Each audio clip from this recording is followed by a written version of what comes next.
மாண்புமிகு பேரவைத் தலைவர் அவர்களே,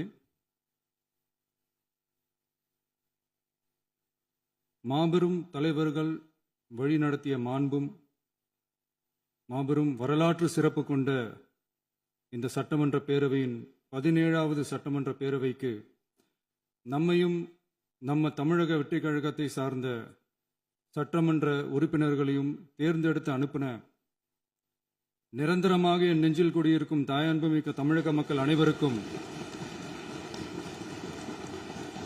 என்னுடைய மனப்பூர்வமான நன்றிகள். 17வது சட்டமன்ற கூட்டத்தொடரின் முதல் ஆளுநர் உரையின் மீதான நன்றி தெரிவிக்கும் தீர்மானத்திற்கு பதிலுரை வழங்க வாய்ப்பளித்த மாண்புமிகு பேரவைத் தலைவருக்கு நம் வணக்கத்தை தெரிவித்துக் கொள்கிறோம். மாண்புமிகு பேரவைத் தலைவர் அவர்களே, இந்த 17வது மாமன்றத்தில் அதிகப்படியான 12 கட்சிகளை சேர்ந்த பிரதிநிதிகள் தேர்ந்தெடுக்கப்பட்டிருக்கும். நாம கொள்கை ரீதியாகவும் நிலைப்பாடு ரீதியாகவும் வேறுபட்டு இருந்தாலும் மக்கள் பணி செய்வதுதான் நம்ம எல்லாருக்கும் பிரைமரியா இருக்கிற ஒரே எய்ம். அந்த வகையில தான் நம்ம எல்லாருமே நம்ம மக்களால் அங்கீகரிக்கப்பட்டு சட்டமன்றத்திற்கு வந்திருக்கிறோம். அதனால நாம கருத்தால் வேறுபட்டாலும் மக்கள் சேவை என்ற நோக்கத்தில் நம்ம மாநிலம் சார்ந்த விஷயங்கள்ல நம்ம எல்லாரும் ஒன்றிணைந்து பயணிச்சா நம்ம தமிழ்நாடு என்னைக்கும் எதிலையும் முதன்மை மாநிலமாக திகழும். ஆளுநர் உரைக்கு நன்றி தெரிவிக்கும் தீர்மானத்தில் பேசின மாண்புமிகு உறுப்பினர்களுக்கு நன்றி. எதிர்த்து பேசினாதான் எதிர்கட்சின்னு ப்ரூவ் பண்ண முடியும்னு நினைச்சுக்கிட்டு பேசின எதிர்கட்சியை சேர்ந்த எதிர்கட்சி தலைவர் உள்ளிட்ட மாண்புமிகு உறுப்பினர்களுக்கும் வணக்கமும் நன்றியும். பதிலுரை வழங்குற அதே நேரத்தில் நம்மளை சட்டமன்ற உறுப்பினராக தேர்ந்தெடுத்த பெரம்பூர் தொகுதி மக்களுக்கு நம்மளோட நெஞ்சார்ந்த நன்றிகள். அதே மாதிரி ராஜினாமா பண்ணிட்டாலும் நம்மளை தேர்ந்தெடுத்த திருச்சி கிழக்கு மக்களுக்கும் இந்த மன்றத்தில் நம்மளோட நன்றியை பதிவு செய்கிறோம். அப்புறம் நம்மளோட அரசியல் பயணத்தை பற்றியும் கொஞ்சம் பதிவு செய்ய விரும்புகிறோம். நாம் ஏதோ ஷூட்டிங்லேருந்து நேராக வந்து சிஎம் ஆன மாதிரியே சில பேர் ஒரு இமேஜ் கிரியேட் பண்ணுறாங்க. அவங்களுக்கு அவங்க ஆசைப்படுற லாங்குவேஜ்லேயே சொல்கிறோம், அது வெறும் ரீல் தான், ரியல் கிடையாது. ஒரு சாதாரண நடிகனாக நம்ம கெரியர் தொடங்குச்சு. அப்புறம் அப்படியே சின்சியராக உழைச்சி மேலே வந்தோம். நம்ம கெரியரில் நாம் மேலே வந்ததுக்கு இந்த விஜய் ஒருத்தன் மட்டுமே காரணம் இல்லை, அவனோட உழைப்பு மட்டுமே காரணம் இல்லை. இந்த விஜயோட உழைப்புக்கும் உயர்வுக்கும் பின்னாடி இருக்கிற ஒட்டுமொத்த தமிழ்நாட்டு மக்களோட அன்பும் அரவணைப்பும் தான் காரணம்.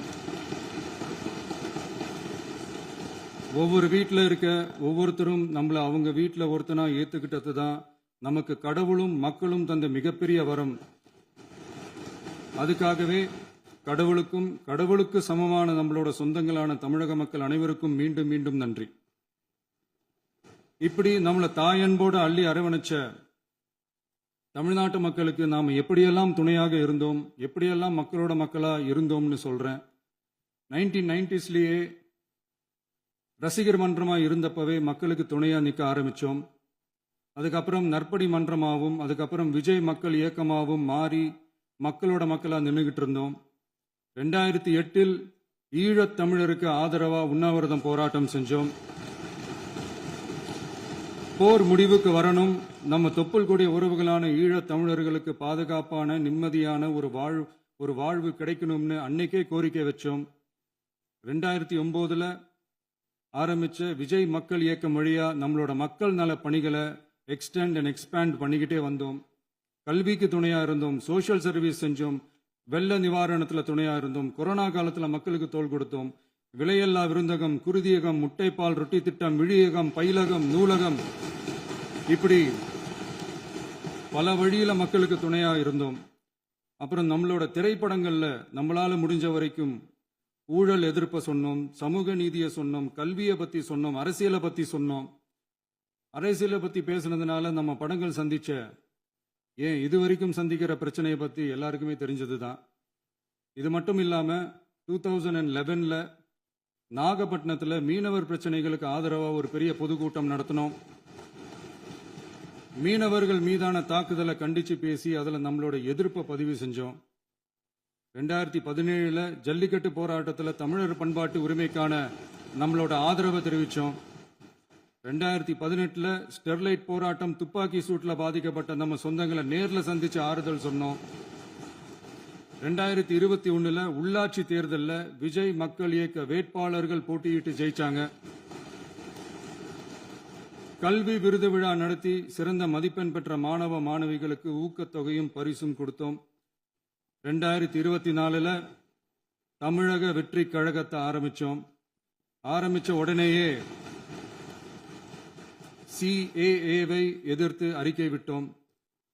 அரசியல் கட்சி ஆரம்பிச்சு விழுப்புரம் மாவட்டத்தில் விக்கிரவாண்டியில் நம்மளோட முதல் மாநில மாநாட்டிய வெற்றி கொள்கை திருவிழாவை நடத்தினோம்.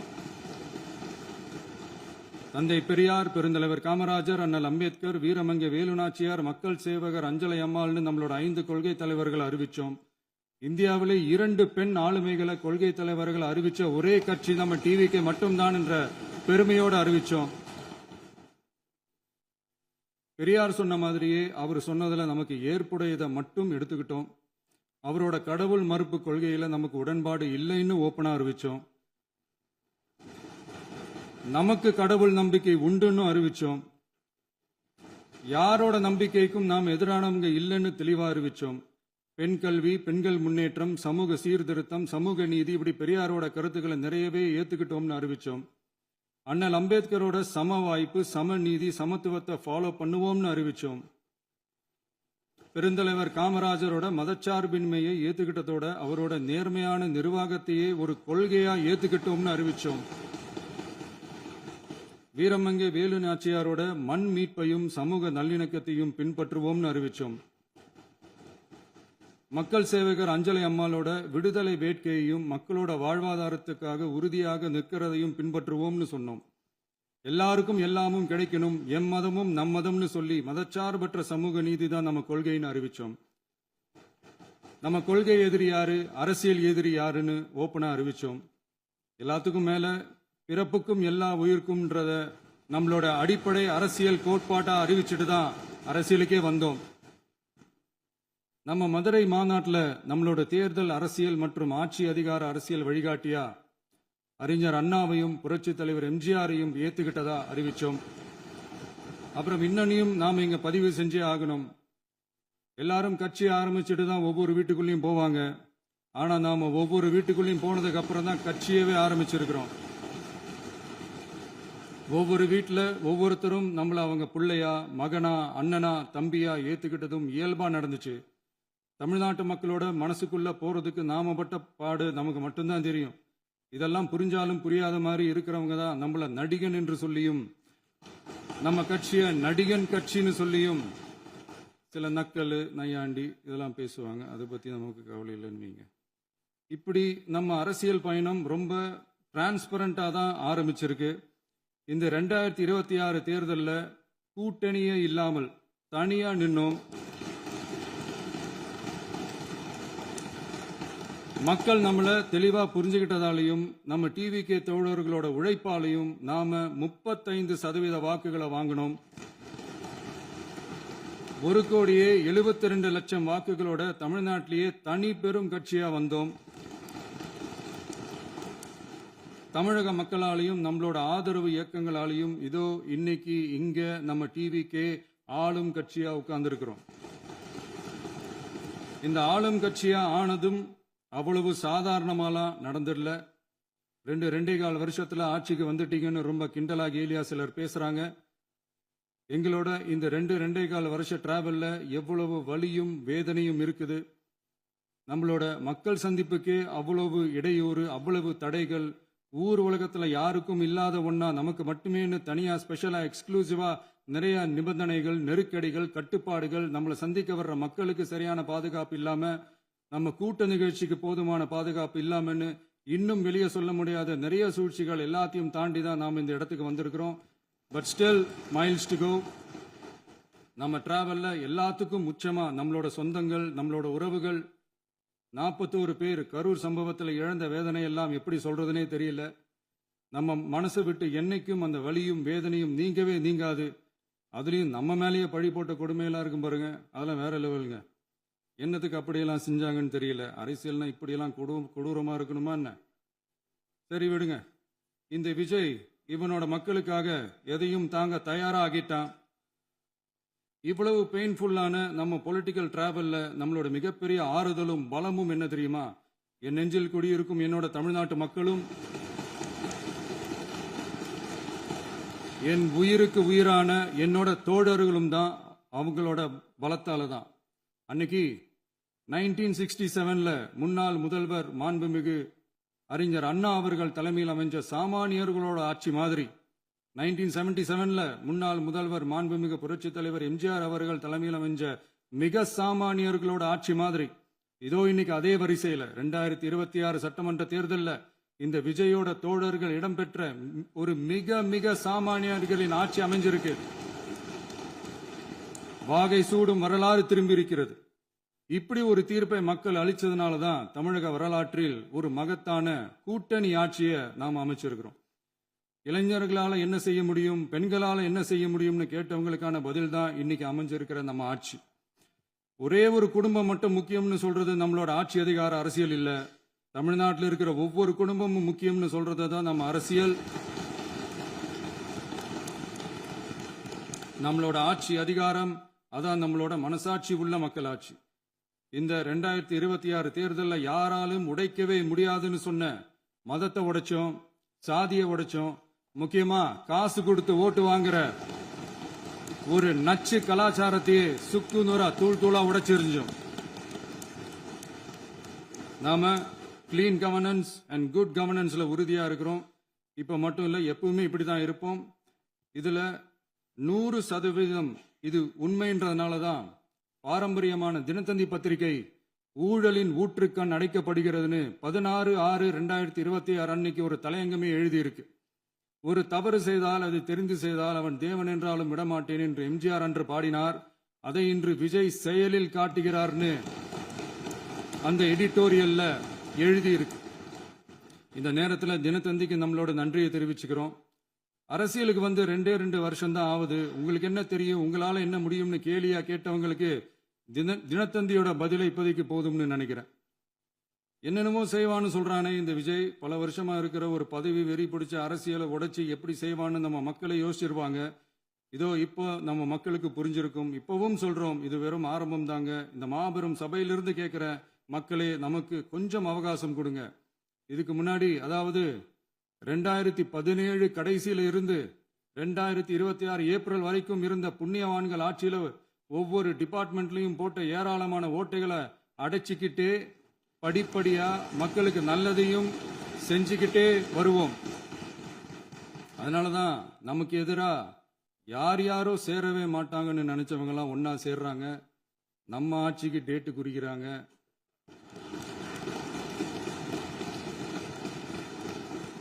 சரி, அவங்கள நம்ம மக்களே பார்த்துப்பாங்க, அதை விடுங்க. நாம ஆட்சிக்கு வந்து சரியா 40 நாள் ஆகுது. அதுக்குள்ள என்ன செஞ்சீங்கன்னு கேட்கறாங்க. ஒரு லிஸ்ட் ஒன்று சொல்றேன் கேளுங்க.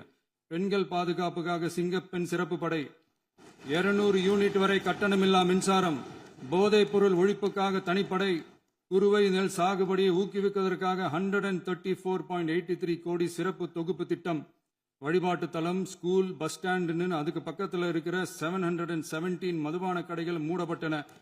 அங்க வேலையில் இருந்தவர்களுக்கு வேறு கடைகளில் வேலை, கவனிக்கப்படாமல் விடப்பட்ட அம்மா உணவகங்கள் புதுப்பிக்கப்பட்டன.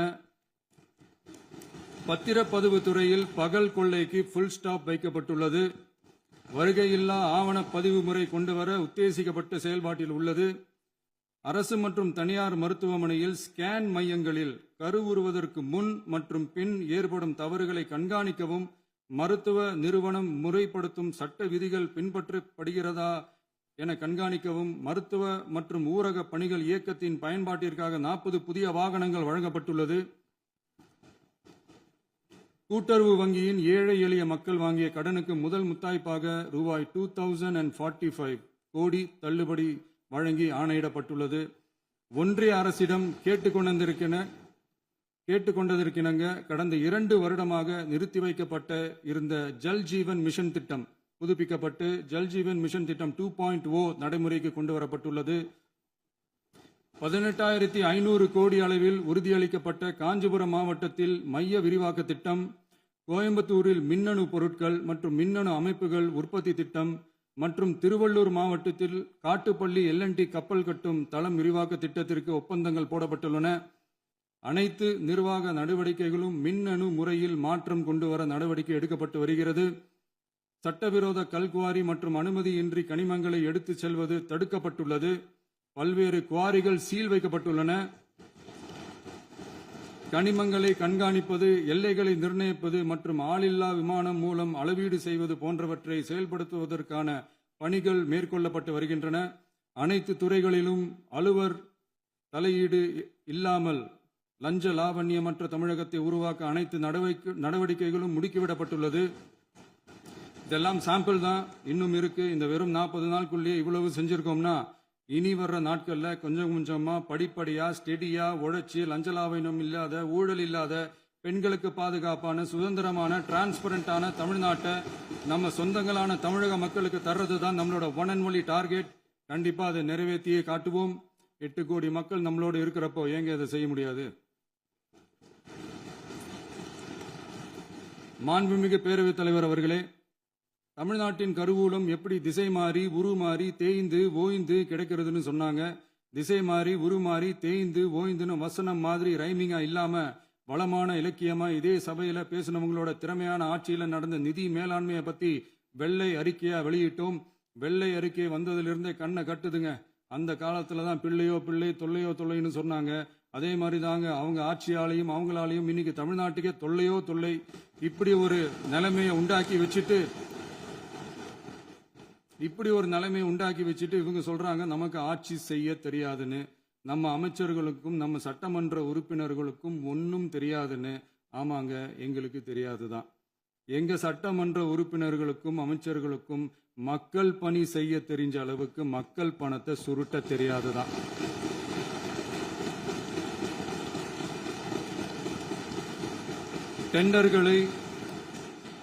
டெண்டர்களை முறைப்படுத்த தெரிஞ்ச அளவுக்கு அதோட ரேட்டை உயர்த்தி ஊழல் செய்ய தெரியாதுதான். பதவி உயர்வு வழங்கவும் பணி இடமாற்றம் கலந்தாய்வு நடத்தவும் தெரியுமே தவிர பதவி உயர்வுக்கும் பணியிட மாற்றத்திற்கும் பணம் பறிக்க தெரியாதுதான். புதிய பணியிடங்கள் உருவாக்க தெரியுமே தவிர அந்த பணியிடங்களை பணத்துக்கு விற்க தெரியாதுதான். கோயில்கள்ல நடக்கிற நிர்வாக சீர்கேட்டை தடுக்க நீங்க பேசுங்க, நீங்க கண்டினியூ பண்ணுங்க.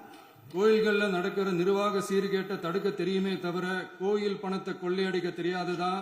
தங்கத்தை உருக்கி தாரை வார்க்க தெரியாதுதான். கனிம வளத்தை பாதுகாக்க தெரிஞ்ச அளவுக்கு கனிமத்தை வித்து கொள்ளையடிக்க தெரியாதுதான். அரசு வருமானத்தை அரசு கஜானாவுக்கு மாத்த தெரிஞ்ச அளவுக்கு அந்த பணத்தை தனிப்பட்ட கஜானாவுக்கு மடை மாத்த தெரியாதுதான். போதை கலாச்சாரத்தை தடுக்க தெரிஞ்சவங்களுக்கு போதை கலாச்சாரத்தை வளர்க்க தெரியாதுதான்.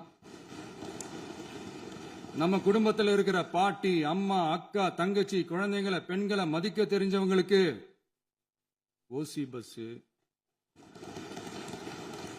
1000 ரூபாய் கேஸ், இப்படிலாம் பேச தெரியாதுதான். எங்க உறுப்பினர்களுக்கும் அமைச்சர்களுக்கும் மக்கள் சேவை தெரிந்த அளவிற்கு சுயநல தேவையை செஞ்சிக்க தெரியாதுதான். அதனாலதான் சொல்றோம், எங்களை பார்த்து எதுவும் தெரியாதுன்னு சொல்றவங்களுக்கு சொல்றோம், இதெல்லாம் எங்களுக்கு தெரியாதுதான். உங்களை மாதிரி முறைகேடுகளை செய்யறத நாங்க தெரிஞ்சுக்கவும் போறதில்ல, தெரிஞ்சுக்கவும் ஆசைப்படல. அத கடைசி வரைக்கும் எங்களுக்கு தெரியாமலே இருந்துட்டு போகட்டும். அதனால நாங்களும் எங்க மக்களும் வெரி வெரி ஹாப்பி தான். மாண்புமிகு பேரவைத் தலைவர் அவர்களே, எதிர்ப்பவர்கள் எதிர்க்கட்சி என்பதற்காக எங்கள் ஆட்சி மீது 1000 பழி போடலாம். ஆனாலும் தமிழக மக்களுக்கு உண்மையை உணர்த்த வேண்டியது நம்மளோட கடமை. மின்வெட்டை பொறுத்தவரை தமிழ்நாடு மின்மிகை மாநிலமாக இருந்தாலும் கடந்த காலங்களில் ஏற்பட்ட நிர்வாக குளறுபடிகளும் மின்சார சாதனங்கள் மற்றும் மின் மாற்றிகளில் ஏற்படும் பழுதாலும் வேண்டுமென்றே சிலரின் நடவடிக்கைகளாலும் இந்த மின்வெட்டிற்கு காரணமாக உள்ளது. மின் விநியோக மீட்பு நடவடிக்கைகளை ஒருங்கிணைப்பதற்காக எதிர்பாராமல் இரவு நேரங்களில் ஏற்படும் மின் தடங்களை விரைந்து சரி செய்வதில் 10 உயர்மட்ட கண்காணிப்பு குழுக்கள் மற்றும் 125 சிறப்பு மின் தடை நீக்க ரோந்து வாகனங்கள் வழங்கப்பட்டு 24 மணி நேரமும் கண்காணிக்கப்படுகிறது. கூடுதலாக தற்போது 77 புதிய மின் தடை நீக்க மையங்களும் உருவாக்கப்பட்டுள்ளன. விரைவில் இந்த மின்வெட்டு நிலைமை அறவே நீக்கப்படும். மாண்புமிகு பேரவைத் தலைவர் அவர்களே, நம்ம விவசாயிகள் எல்லாரும் நம்மளை நல்லா புரிஞ்சுக்கிட்டு தமிழக வெற்றி கழகத்தை ஏத்துக்கிட்டாலும் எதிர்க்கட்சிகளோட தூண்டுதலால சில இடங்கள்ல சில போராட்டங்கள் நடக்குது. எதிர்க்கட்சிகள் என்னதான் சித்து வேலை செஞ்சாலும் விவசாய பெருமக்கள் எல்லாரும் நம்ம ஆட்சி அவங்களுக்கான ஆட்சி தான் நல்லா புரிஞ்சுதான் வச்சிருக்கிறாங்க. இந்த வருஷம் எல்நினோ விளைவா எப்பவும் இருக்கிறத விட இந்த டைம் மழை குறையுங்கிறதையும் நம்ம விவசாயிகள் உணர்ந்துதான் இருப்பாங்க. இருந்தாலும் நம்ம அரசு நம்ம விவசாயிகளோட வாழ்வாதாரத்துக்காக பக்கபலமாகவும் உறுதியாகவும் துணை நிற்கும்ங்கிறத தெரிவிச்சுக்கிறோம். நம்ம தமிழகத்தில் ஏற்கனவே நடந்த அதி அற்புதமான சூப்பரான நிர்வாக திறன் கொண்ட 50 வருஷ அரசியல் அனுபவம் கொண்ட 2.0, 3.0, 4.0 பல 0.0 மாடல் ஆட்சி நடத்த கனவு கண்டவங்களோட அட்டகாசமான ஆட்சிக்காரங்க பல்வேறு விதமான நிதி நெருக்கடியை நம்ம மக்களுக்கும் நமக்கும் பரிசா கொடுத்துட்டு போய் இருந்தாலும் கூட்டுறவு வங்கிகளின் மூலம் 75,000 வரை பயிர்கடன் பெற்று குறு சிறு இதர பெரு விவசாயிகளுக்கு 100% முழுமையான பயிர்கடன் தள்ளுபடியும் 75,000க்கு மேல் கடன் பெற்றவர்களுக்கு குறைந்தபட்சமாக 35,000 பண பயன் கிடைக்கும் அளவிற்கு மொத்தம் 14,43,504 விவசாயிகளுக்கு ரூபாய் 5,932.23 கோடி பயிர்கடன் தள்ளுபடி வழங்கப்பட்டுள்ளது. மாண்புமிகு பேரவைத் தலைவர் அவர்களே, நாம ஒன்றியத்தில் கூட்டுறவு கூட்டாட்சி, மாநிலத்தில் சுயாட்சி என்ற கொள்கையை கொண்டவங்க தான் ஏற்கனவே அறிவிச்சிருக்கிறோம். தற்போதைய ஒன்றிய அரசு சார்ந்த கட்சியுடன் அரசியலில் கொள்கை அளவில் நேர் எதிராக நிற்கிறவங்க தான் நாம. அதே சமயத்தில் எதுக்கெடுத்தாலும் கண்ணை மூடிக்கிட்டு ஒன்றிய அரசோட மோதல் போக்கை விரும்புறவங்க நாம இல்ல. நமக்கு எப்பவுமே தமிழகத்தின் வளர்ச்சி மட்டும்தான் முக்கியம். அதுக்காக நம்மளோட அரசியல் ரீதியான கொள்கைகளையோ மாநில உரிமைகளையோ கொஞ்சம் கூட விட்டு கொடுக்கவே மாட்டோம். அதுல ரொம்ப தெளிவாகவும் உறுதியாகவும் இருக்கிறோம். இனியும் இப்படித்தான் இருப்போம். அதுல ஒருபோதும் மாற்றமே இருக்காது. அதனால இதுல யாரு திசை திருப்ப வேலையில் ஈடுபட்டாலும் அவங்க எல்லாரும் மக்கள் மத்தியில் தோற்பது உறுதி. எனவே நம்ம மக்களுக்கோ சிறுபான்மை சகோதரர்களுக்கோ நம்ம ஆதரவு இயக்கங்களுக்கோ எந்தவித சந்தேகமும் வேண்டாம். நாம் யாரோட டீமும் இல்ல. நாம எப்பவுமே பியூரான பீப்புள்ஸ் டீம். இன்னும் சொல்ல போனா நாம secular team, social justice team. மாண்புமிகு பேரவைத் தலைவர் அவர்களே, அரசு விழாக்கள், கல்வி நிறுவனங்கள் மற்றும் பல அதிகாரப்பூர்வ நிகழ்ச்சிகளோட தொடக்கத்தில் நம்ம தமிழ்தாய் வாழ்த்த பாடுறது தான் வழக்கமா இருக்கு. தமிழ்தாய் வாழ்த்த பொறுத்த வரைக்கும் நம் அரசு இதுல நம்மளோட உறுதியான நிலைப்பாட்டை ஒன்றிய அரசுக்கு மிக தெளிவா தெரிவிச்சிருக்கு. அது இல்லாம இதில் மாநில அரசின் கொள்கைக்கு ஏற்ப ஒன்றிய அரசின் அறிவிக்கையில் திருத்தம் மேற்கொள்ள கோரிக்கையும் விடுக்கப்பட்டுள்ளது. நீட் தேர்வை பொறுத்தவரை கிராமப்புற மற்றும் பொருளாதார ரீதியாக பின்தங்கிய மாணவர்களுக்கு சமமான வாய்ப்பை வழங்குவதில்லை. மருத்துவ கல்வியில் சமூக நீதி மற்றும் சம வாய்ப்பை நீட் பாதிக்கிறது என்பதை உணர்கிறோம். எனவே மருத்துவ படிப்புகளுக்கான சேர்க்கையை 12ஆம் வகுப்பு மதிப்பெண்களின் அடிப்படையில் நடத்த வேண்டும் என்று நமது அரசு வலியுறுத்தி வருகிறது. மத்திய அரசிடம் நீட்டிலிருந்து தமிழ்நாட்டிற்கு விலக்கு வழங்க வேண்டும் என்று கோரிக்கை விடுத்துள்ளது. மாண்புமிகு பேரவைத் தலைவர் அவர்களே, பேரறிஞர் அண்ணா அவர்கள் தலைமையிலான அரசு 1968இல் இருமொழி கொள்கையை நடைமுறைப்படுத்தியது. தமிழ் ஆட்சி மொழி, தமிழ் மொழியை பாதுகாப்பது, மாணவர்களுக்கு ஆங்கிலத்தின் மூலம் உலக அளவிலான வாய்ப்புகளை வழங்குவது, எந்த ஒரு மொழியையும் கட்டாயமாக திணிப்பதை தவிர்ப்பது மற்றும் எதிர்ப்பது, நிலத்தின் மொழி மற்றும் பண்பாட்டு அடையாளத்தை பேணுவது என்பதை நம் தமிழக வெற்றிக் கழக ஆட்சி ஏற்றுக்கொண்டுள்ளது. எனவே தமிழ்நாட்டில் தமிழ் ஆட்சி மொழி மற்றும் இருமொழி கொள்கை என்பதில் நமக்கு மாற்று கருத்தே இல்லை. மாண்புமிகு பேரவைத் தலைவர் அவர்களே, கடந்த 11/6/2026 அன்று நடந்த நிதி ஆயோக் கூட்டத்தில் தமிழ்நாடு அரசின் சார்பாக கலந்து கொண்டு வறுமையற்ற தமிழ்நாடு இயக்கம் உருவாக்க தேவையான நிதியையும், தமிழ்நாட்டுக்கு 2 எய்ம்ஸ் மருத்துவமனைகளை தருமாறும், மருத்துவம் மற்றும் பல் மருத்துவ படிப்பிற்கு 12ஆம் வகுப்பு மதிப்பெண் அடிப்படையில் இடங்களை நிரப்புதல் குறித்தும், செயற்கை நுண்ணறிவு தொடக்க நிறுவன வளர்ப்பு மையங்கள் தமிழ்நாட்டில் அமைக்கவும், இளைஞர் திறன் மற்றும் வேலைவாய்ப்பு இயக்கம் செயல்படுத்த வேண்டியும், பெண்கள் தலைமையிலான வளர்ச்சி குறித்தும், மீனவ சமுதாயங்களின் வாழ்வாதாரம் மற்றும் மீன்பிடி படகுகள் மற்றும் மீனவர்களை விடுவித்தல் குறித்து நிரந்தர நடவடிக்கை எடுக்க வேண்டியும், காலநிலை தாங்கும் தன்மை பெருந்திட்டம் 2045 கீழ் விண்வெளி உற்பத்தி மையத்தை தேசிய விண்வெளி உற்பத்தி மையமாக அறிவிக்க கோரியும், தமிழ்நாட்டில் சாலை போக்குவரத்து, நெடுஞ்சாலை மற்றும் ரயில்வே அமைச்சகத்தின் மேம்பாட்டு குறித்தும், அனைத்து கிராமங்களையும் டிஜிட்டல் இணைப்பு வசதி ஏற்படுத்துதல் குறித்தும், கூட்டு குடிநீர் திட்டம் தொடரவும், அரசின் விழாக்களில் தமிழ்தாய் வாழ்த்துக்கான முதலிடத்திற்கான கோரிக்கையும், மேகதாது அணை கட்டுமான நிறுத்தத்தை உறுதிப்படுத்தவும், மாநிலத்தின் மீது மும்மொழி கொள்கையை வற்புறுத்தாமல் புதிய கல்விக் கொள்கையை திணிக்காமல் தமிழகத்திற்கான கல்வித் தொகை ரூபாய் 3284 கோடியை விடுவிக்க கோரியும், ஆண்டுதோறும் 5 லட்சம் இளைஞர்களுக்கு உதவித் தொகையுடன் கூடிய பணியினை தொழில்நுட்ப பயிற்சி வழங்க ஒத்துழைப்பு வழங்குமாறும், ஒகேனக்கல் 3ஆம் கட்ட கூட்டு குடிநீர் திட்டத்திற்கான நிதி ரூபாய் 2283.40 விடுவிக்கவும், வேலை வாய்ப்பு மற்றும் வாழ்வாதாரத்துக்கான உத்தரவாத திட்டத்தின் கீழ் வேலை வாய்ப்புகளை உருவாக்க உடனடி நடவடிக்கை மேற்கொள்ள வேண்டியும் மற்றும் திருக்குறளை தேசிய இலக்கியமாக அறிவிக்குமாறும் தமிழ்நாடு சார்பில் பேசியுள்ளோம் என்பதை தெரிவித்துக் கொள்கிறோம்.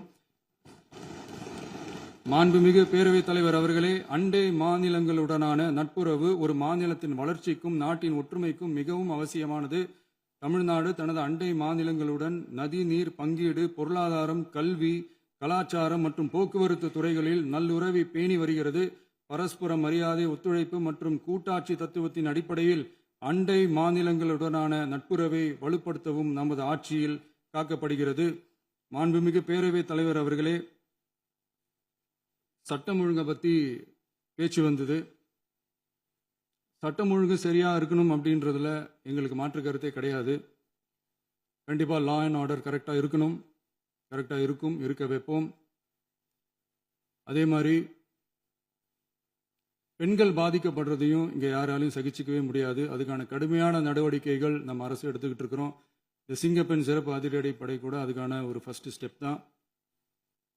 அதே மாதிரி இந்த போதைப் பொருள் நடமாட்டம், அதை கண்ட்ரோல் பண்ணுறதுக்கும் நம்ம அரசு கடுமையான நடவடிக்கைகள் எடுத்துக்கிட்டு இருக்கிறோம். அதையும் கண்டினியூ பண்ணி எடுப்போம். மாண்புமிகு பேரவைத் தலைவர் அவர்களே, இப்போ நான் சொன்ன இந்த பிரச்சனைகள்லாம் இந்த 2026 போன மாதம் மே மாதம் 10ஆம் தேதி புதுசாக வந்துடல. இதெல்லாம் பல வருஷமாக இருக்கிற பிரச்சனைகள் தான், பல வருஷமாக கண்டுக்காமல் விட்ட பிரச்சனைகள் தான். இன்னைக்கு எதிர்கட்சிக்காரங்க அதை பற்றி கேட்கும் போது எனக்கு அது அக்கறையாக தெரியல, அவதூறு அரசியலாக தான் தெரியுது, பழி போடுற அரசியலாக தான் தெரியுது. இப்படி அவதூறு பழி போடுறவங்கள பார்த்து ஒன்னே ஒன்று தான் கேட்கணும்னு தோணுது. கடந்த 9-10 மாசமா நம்ம ஸ்டேட்ல சட்டம் ஒழுங்கு டிஜிபியே இல்லை. சட்டம் ஒழுங்கு டிஜிபியை போடுங்கன்னு சொல்லி எல்லாம் ஓஞ்சி போயிட்டோம். போன ஆட்சியில் நடந்ததுக்கெல்லாம் இப்பதான் விடையே கண்டுபிடிக்கிறோம் நம்ம ஆட்சியில்.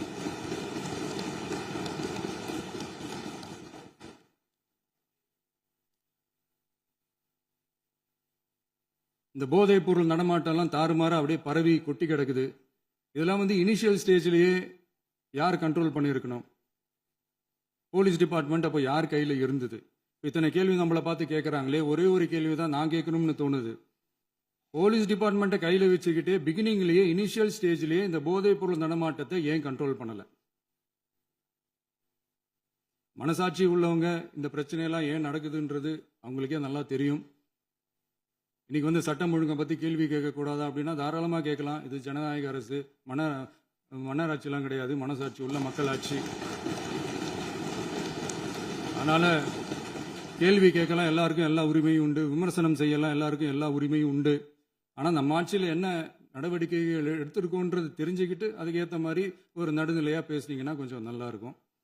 சட்டம் ஒழுங்கை பற்றி யாருக்கு என்ன யோசனை இருந்தாலும், மக்கள் நலனுக்காக யாருக்கு என்ன யோசனை இருந்தாலும் அதை தாராளமாக சொல்லலாம். நம்ம அரசு அது காது கொடுத்து கேட்கும். ஆனால் நம்ம அரசினுடைய நிர்வாகத்திறன் அதை பற்றி பேசுறவங்களுக்கு இந்த ஊரடிச்சு உலையில போட்டு ஊழல் மேல ஊழலா செஞ்சுக்கிட்டு அதுல இருந்து தப்பிக்கிறதுக்கு பேர் தான் நிர்வாகத்திறன் அப்படின்னு சொன்னா, அப்படிப்பட்ட ஒரு ஊழல் செய்யற நிர்வாகத்திறனை நம்ம அரசு ஒரு நாளும் செய்யாது. பொட்டி பெட்டியா பணத்தை வச்சுக்கிட்டு, பெட்டியை வச்சு எல்லாம் செஞ்சுக்கிட்டு, போதைப் பொருள் பாதுகாவல் கழக மாடல் அரசாங்கம் செஞ்ச ஒவ்வொரு ஊழலா வெளியில வந்துகிட்டு இருக்கு. டாஸ்மாக்ல அது என்னப்பா அது பேரு,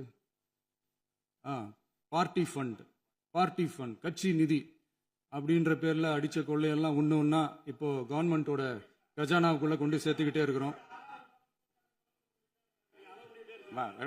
டிபார்ட்மெண்ட்லயும் மறுபடியும் சொல்றேன், கட்சி நிதின்ற பேர்ல அடிச்ச கொள்ளைய ஒண்ணு ஒண்ணா கவர்மெண்டோட கஜானாக்குள்ளேயே கொண்டு சேர்த்துக்கிட்டே இருக்கிறாங்க. இப்பவும் சொல்றேன், மக்கள் பணத்துல இருந்து ஒரு பைசா கூட தொடமாட்டோம், தொடவும் விடமாட்டோம், தொட்டா விடமாட்டோம், இதுக்கு முன்னாடி தொட்டவங்களையும் விடமாட்டோம்.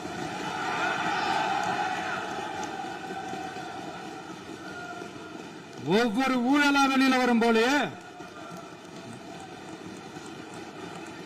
ஒவ்வொரு வேஷமா கலைஞ்சிரும் போலே, இங்க இருக்கிற நிறைய பேரு நடுங்கி போய் இதுல நம்ம மேல அவதூறு வேற. இப்ப புதுசா ஒரு வெப்பன் ஒண்ணு கொண்டு வந்திருக்காங்க. அது என்ன தெரியுமா? அவங்க தயவால தான் நம்ம ஆட்சி நடக்குதாம்.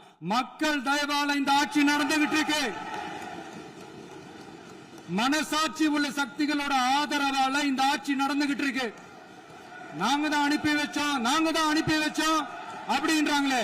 அனுப்பி வச்சவங்களுக்கு மினிஸ்ட்ரியில இடம் கொடுத்தா ஏன் கதறீங்க? ஏன் இவ்வளவு கோவம்? ஏன் இவ்வளவு கதறல்ஸ்? இதுல இன்னொரு முக்கியமான விஷயம், மார்க்சிஸ்ட் கம்யூனிஸ்ட் கட்சி நமக்கு ஆதரவு கொடுத்தது சுயேட்சையா எடுத்த முடிவுன்னு சொல்றாங்க. அதே மாதிரி இந்திய கம்யூனிஸ்ட் கட்சி நமக்கு ஆதரவு கொடுத்தது சுயேட்சையா எடுத்த முடிவுன்னு சொல்றாங்க. இதுல எங்க இருந்து நாங்க தான் அனுப்பி வச்சோம், நாங்க தான் அனுப்பி வச்சோம்னா புரியலையே. மக்களுக்கு நல்லா புரியும், எல்லாத்தையும் தெளிவா பார்த்துக்கிட்டு இருக்கிறாங்க.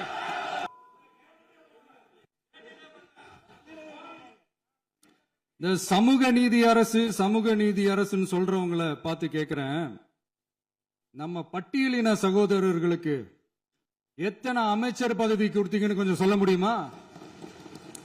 ஆனா நம்மளுடைய அரசுல 8 அமைச்சர் பதவிகள் யாருக்கு? நம்ம பட்டியலின சகோதரர்களுக்கு. எல்லாம் நம்ம அண்ணன், நம்ம தம்பி, நம்ம தங்கச்சிங்க. அண்ணல் அம்பேத்கர் அவர்களுடைய கிட்டத்தட்ட 100 ஆண்டு கால கனவு இப்ப நிறைவேறி இருக்கு. நான் ஏன் கொஞ்சம் சவுண்டா பேசுறேன் அப்படின்னா அவங்களுக்கு கேட்கணுன்றதுக்காக தப்பா எடுத்துக்காது.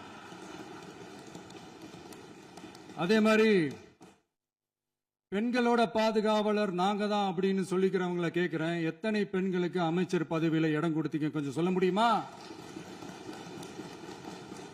எங்க அரசுல 4 சகோதரிகளுக்கு அமைச்சர் பதவி கொடுத்திருக்கிறோம்.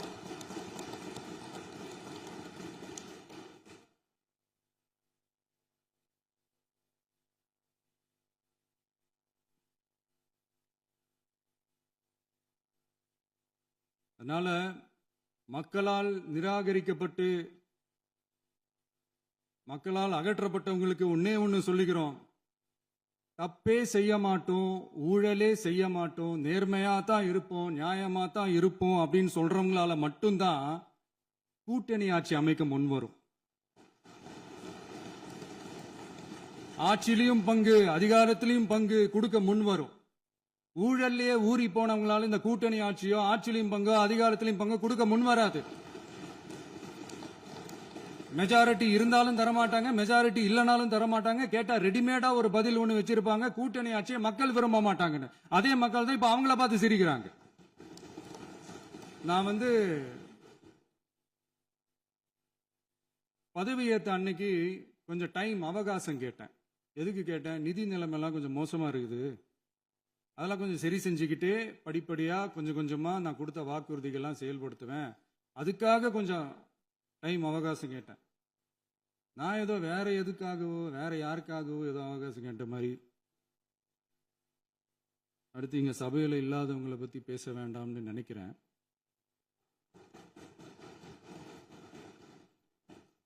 இங்க நம்மளை பத்தி அவதூறு பரப்புறதோட மட்டும் இல்லாம இப்ப நம்ம மக்கள் மேலேயும் அவதூறு பரப்ப ஆரம்பிச்சிட்டாங்க.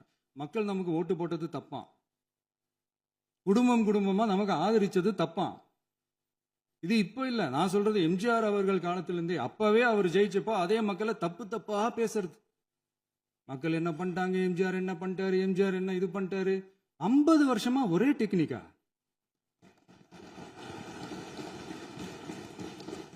டெக்னாலஜி எல்லாம் மாறி வேற எங்கேயோ போயிட்டு இருக்கு பஸ். இதுல கொஞ்சம் டெக்னிக்காச்சும் கொஞ்சம் மாத்தினா கொஞ்சம் நல்லா இருக்கும்.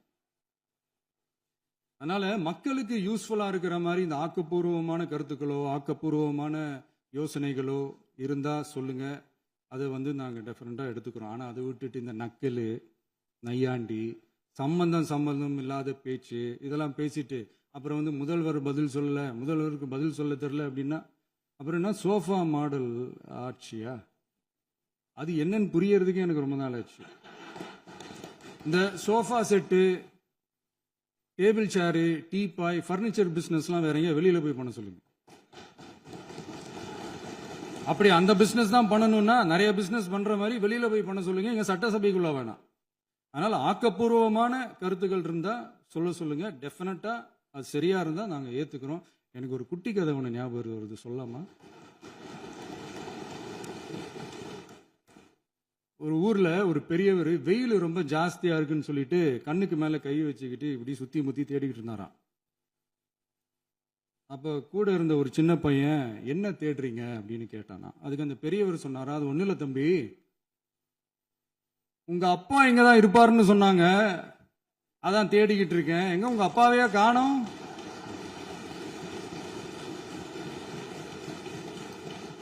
இல்ல எங்களுக்கும் நக்கலா நையாண்டியா சம்பந்தம் இல்லாத குட்டி கதை இதெல்லாம் எங்களுக்கும் பேச தெரியும்.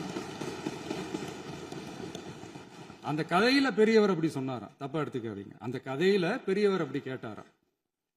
அதனால யாரும் இங்க டென்ஷன் ஆக வேணாம். அதனால இன்னொரு இந்த என்னுடைய உரையை முடிக்கிறதுக்கு முன்னாடி போயிட்டாங்க, பேசலாமா?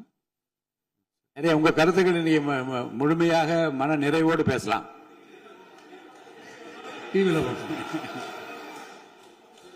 சரி,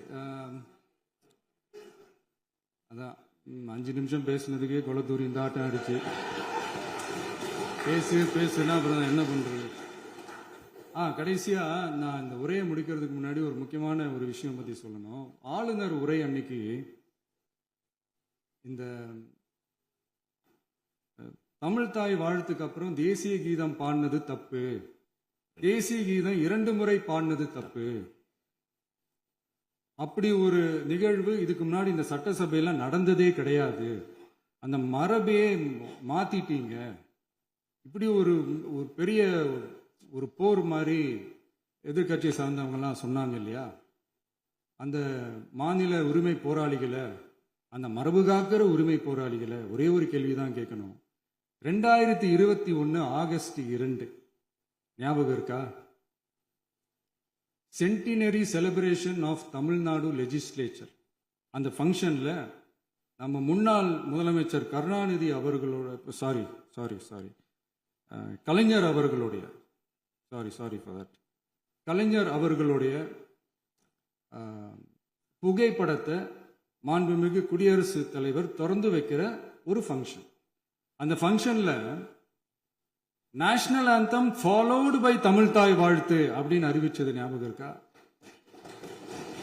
அதாவது தேசிய கீதத்துக்கு அப்புறமா 2வது முறையா, நோட் திஸ் பாயிண்ட் மாண்புமிகு பேரவைத் தலைவர் அவர்களே, பிளீஸ் நோட் திஸ் பாயிண்ட். தேசிய கீதத்துக்கு அப்புறம் 2வது முறையாக தமிழ் தாய் வாழ்த்து பாடப்படும் அப்படின்னு சொன்னது ஞாபகம் இருக்கா? அதுவும் முத்தமிழ் அறிஞர் அப்படின்னு சொல்ற நம்ம கலைஞர் அவர்களுடைய அந்த புகைப்படம் வெளியிட்டு விழாவில் அவர் இருந்த இதே சபையில தமிழை 2வது இடத்துக்கு தள்ளினது யாருன்னு ஞாபகம் இருக்கா? அது மட்டும் இல்ல, அந்த தேசிய கீதத்தை நாட்டுப்பண் நேஷனல் ஆந்தம்னு சொல்லி அதே ஃபங்க்ஷன்ல கடைசியா ஃபங்க்ஷன் முடியும் போது செகண்ட் டைம் தேசிய கீதம் பாடினதும் ஞாபகம் இருக்கா? இதே அவையில் தான், அது அவை குறிப்பிலும் இருக்கிறது, இதே அவையில் தான் நடைபெற்றது. இந்த தக்க நேரத்தில் இந்த ஆதாரங்களை அளித்த மாண்பு முதல்வர்களுக்கு நன்றியை தெரிவித்துக் கொள்கிறேன். டவுட் இருந்தா இந்த புக்கை பார்த்து தெரிஞ்சுக்கலாம். அதனால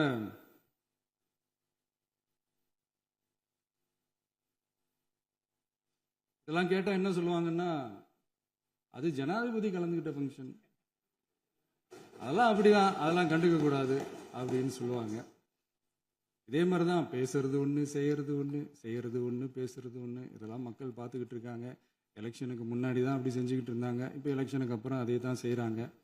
இந்த விஜயையும் சாமானியர்களின் உண்மையான சமூக நீதி அரசையும் அவமானப்படுத்துறதுக்கு தான் அவங்களோட அந்த பொலிட்டிக்கல் சீனியாரிட்டி அது பயன்படுத்துது போல.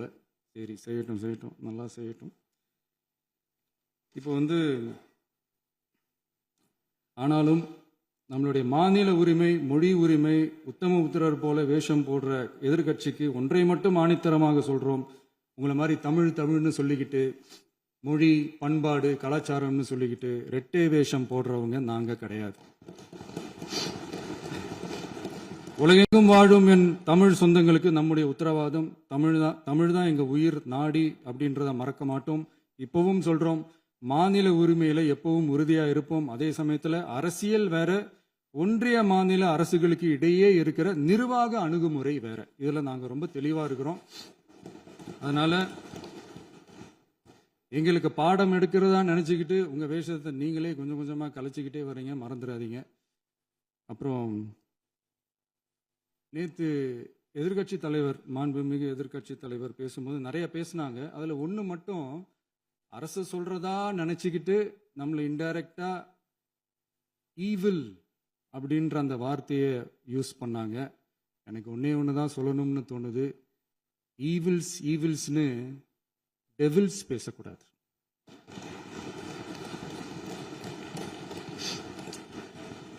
அவங்க இருந்திருந்தா ஒரு ஆக்ஷன் பண்ணணும்னு எனக்கு தோணுச்சு. எல்லாரும் போயிட்டாங்க. இல்ல, பர்மிஷன் பண்ணலாமா? இப்பவும் பண்ணலாம், ஒன்றும் தப்பு இல்லை.